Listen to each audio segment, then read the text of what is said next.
Assalamu alaikum students. Welcome back to new session.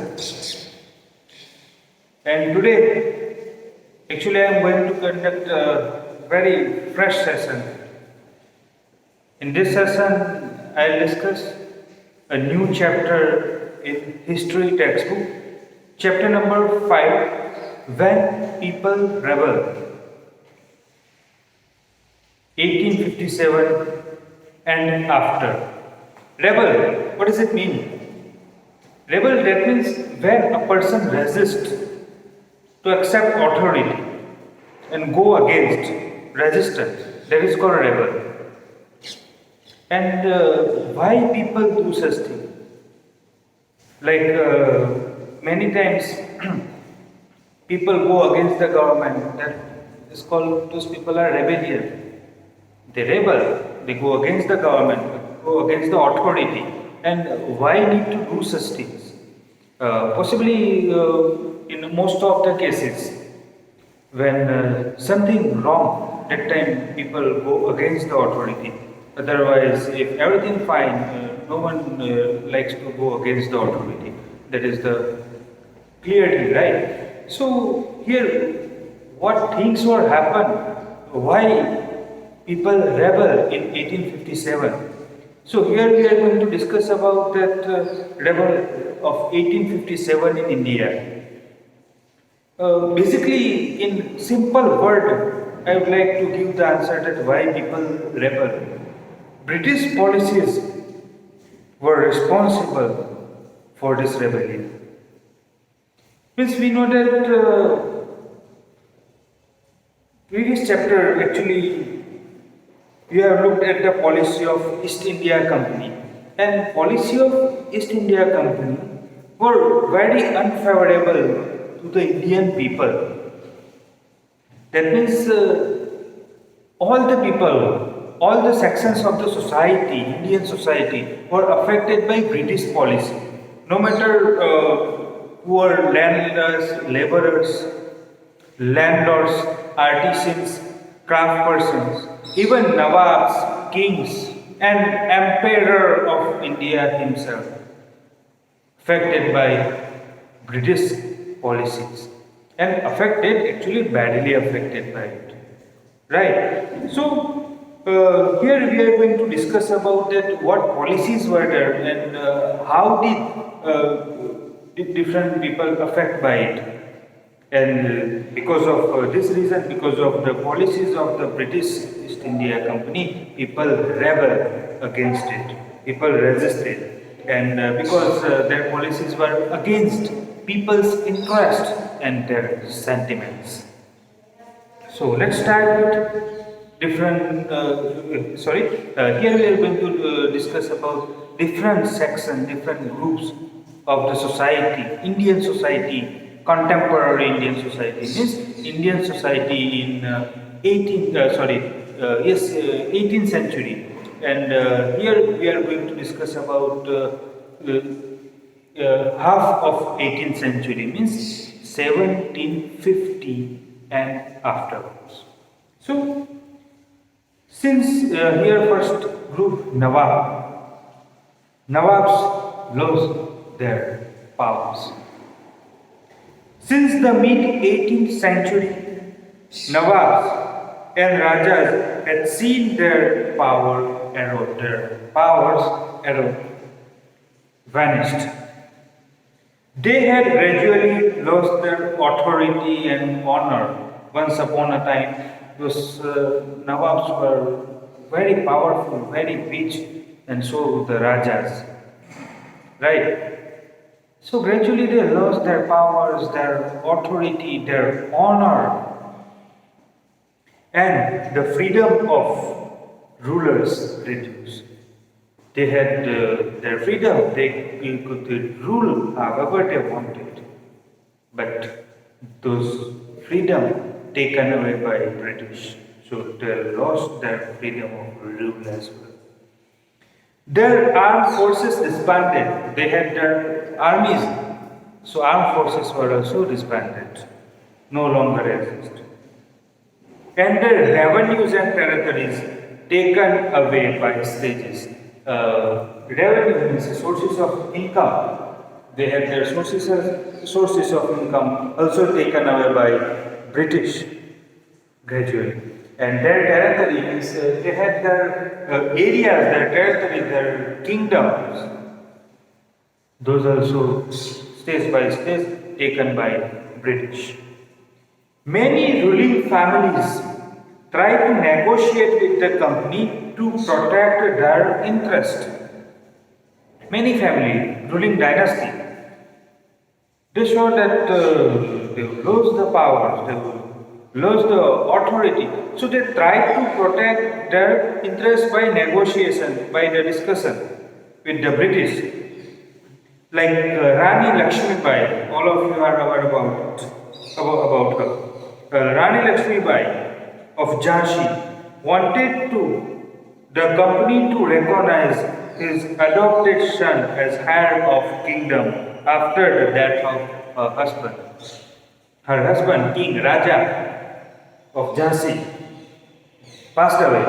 And after his death, Jhansi didn't have any successor because they didn't have their own son, but she adopted a son and requested the British to recognize her son as the heir, as a successor of Jhansi's throne. But according to British policy, adopted son, they didn't count, and they wanted to annex Jhansi. They here British. Similar, Nana Sahib, the adopted son of Peshwa Bajirao II, Maratha Peshwa, Prime Minister. After Bajirao II, his son Nana Sahib demanded for the pension. He pleaded to give his father's pension when he died. But as he was also adopted son, British denied that plea also. However, the company, confident of its superiority and military powers, turned down this plea. British turned down this plea. Awadh was one of the last territories to be annexed in 1801. These are the few cases we are discussing. Actually, in India, so many kingdoms were annexed by British, and Awadh was one of the last kingdoms which were annexed by British in 1801. A subsidiary alliance. You people had learnt about the subsidiary alliance. British promised to protect kings from outer attack, right? Subsidiary alliance between British and Indian local king. So a subsidiary alliance was imposed on Awadh, and in 1856 it was taken over. 1801 subsidiary alliance imposed on Awadh, and 1856 Awadh was annexed by British. Governor General Lord Dalhousie declared that territory was being misgoverned and British rule was needed to ensure proper administration. Dalhousie accused Awadh that not ruled properly, misgoverned by the Nawab of Awadh, and he believed that, he gave excuse that this territory, Awadh, needed proper administration provided by British. More? So this here we have seen that Nawabs and Raja, those who lost their power, but not only them, even the Emperor of India, that considered the most powerful ruler at contemporary time, Mughal Emperor, he also lost his power gradually. How did he? Let us see. So how did he, Bahadur Shah Jafar, the last Mughal ruler, lose his power? Let's see the answer. The company even began to plan how to bring Mughal dynasty to an end. The name of the Mughal king was removed from the coins minted by company. Coin, currency coin, they minted, company minted, and they removed name of king from it. King means actually emperor, Bahadur Shah Zafar. In 1849, Governor General Dalhousie announced that after the death of Bahadur Shah Zafar, the family of king would be shifted out of Red Fort and given another place in Delhi to reside in. Red Fort, symbol of Mughal power, and they have their own palace in Red Fort, right? The royal palace, right, owned by Mughal dynasty. But Lord Dalhousie that announced that after the death of Bahadur Shah Zafar, his family will be shifted from Red Fort to Delhi. Yeah, Delhi is Red Fort we call is located in Delhi, but that is fort, from fort to outside of fort, right? So from royal palace to their ordinary area. Mean here, out from shifted from Red Fort to Delhi. That means from the royal palace to that ordinary area. So in 1856. Governor General Canning decided that Bahadur Shah Zafar would be last Mughal king, and after his death, none of his descendants, none of his sons would be recognized as king, but would be just called princes. Indian rulers were known as princes instead of kings, because they lost their powers as kings, but they merely became subordinate of British government. So they were called princes, prince. Now next, let's talk about the peasants and sepoys. Here we have seen what happened to Nawabs and Mughal emperor. Now next year, the peasants and sepoys. Peasants, those agriculture workers, and here sepoys, sipahi, troops. In the countryside, peasants and jamindar resented the high tax and rigid method of revenue collections. Many failed to pay back their loans to the moneylenders and gradually lost their lands they had till for generations. Conditions of peasants and jamindar in rural area. So British policy, they raised the land revenues as well as the method of land revenues. So they had to pay lots of taxes to the British government, and their income decreased.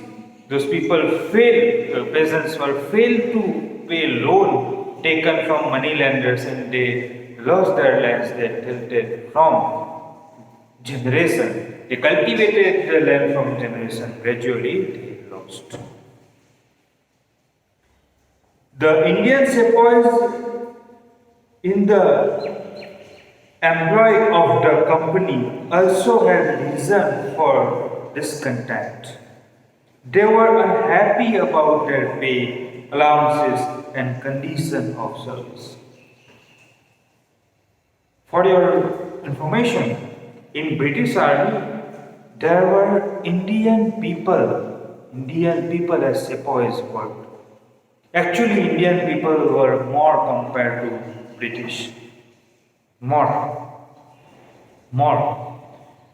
Mostly British sepoys, British troops at higher positions in the regiments, in army. They had very attractive pay, salary, allowances, services, but partiality with the Indian troops means British gave them less pay, poor working condition, right? As well as no extra allowances for their services, no rewards. So Indian sepoys, Indian troops were dissatisfied with it. More, some of the new rules, moreover, violated their religious sensibilities and beliefs. So many people in the country believe that if they cross the sea, they would lose their religion and their caste. There was a belief in India, in the contemporary society, if a person from ordinary Indian society, apart from the fisherman family and other sailors family, ordinary person that cross the sea, they lose their caste, their religion, their society. And British sent them in 1824. They sent Burma via sea for fight for the company. They refused to follow the order because that is against their sentiments, against their beliefs. So they refused to do so. They were severely punished. And since the issue did not die down, in 1856, company passed a new law which stated that every new person who took up employment in a company's army had to agree to serve overseas if required. So it was the issue, and this issue still not solved, and company passed a new law in 1856 that everyone Indian who joined the British army had to consent about the service overseas if required. Overseas means across the border if required. Sepoys also reacted to what was happening in the countryside. Many of them were peasants and they had families living in villages. So the anger of peasants quickly spread among sepoys. Here we are checking the reason of 1857's rebel, and we have seen here different groups, Nawabs and Rajas and Emperor, and about peasants and sepoys, why they were dissatisfied, why they were angry. Right? So those are the reasons we have checked. More we will discuss in the next video. Thank you so much for watching video. See you soon.